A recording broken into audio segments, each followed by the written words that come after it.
All right, so get ready because we're about to take a deep dive into a topic that's, well, it's kind of a big deal for anyone dreaming of studying or working abroad. Yeah, we're talking about the IELTS, that English proficiency test that can either open doors or, keep them firmly shut. Exactly. And today's deep dive is all about cracking the code of the IELTS Writing Task 2. We're going to focus on those little secrets that can help you snag a band 7 or even higher. I was looking at some resources on this, and I gotta say, vocabulary seems to be a real game changer. Oh, absolutely. It's like the secret weapon that a lot of test takers underestimate.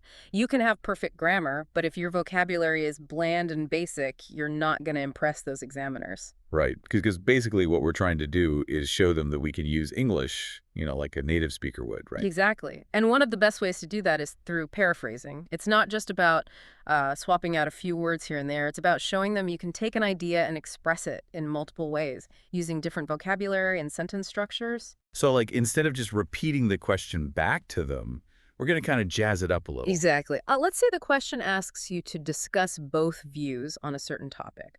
Instead of just parroting those words back, you could say something like, analyze the merits of both perspectives. Oh, that sounds so much more sophisticated. Right. It shows you have a command of the language and you're not afraid to use it.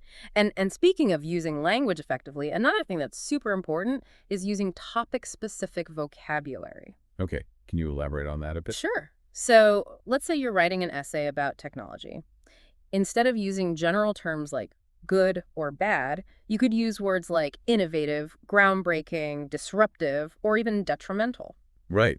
It shows you actually understand the nuances of the topic, right? Exactly. You're not just throwing around generic terms, you're demonstrating a deeper understanding. Okay, I'm getting it. And it's not just about individual words either. Our sources also talk about collocations, these natural word pairings that native speakers use without even thinking about it. Ah, yes. Collocations, like make a decision instead of do a decision, or heavy rain instead of strong rain. Yeah, it's like, it just sounds right? Absolutely. It adds a subtle fluency and naturalness to your writing. So, yeah, vocabulary is definitely a big deal. But we can't forget about grammar.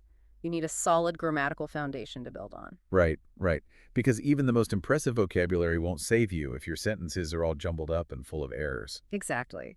And one of the key things to remember about grammar for IELTS is that it's not just about being correct. It's also about using grammar to showcase your ability to handle complex ideas. And one of the best ways to do that is by using a variety of sentence structures. So, like, not just simple sentences, but also compounded complex sentences. Exactly. Using a mix of sentence types shows that you have a good grasp of grammar and you can use it effectively to structure your thoughts. Got it.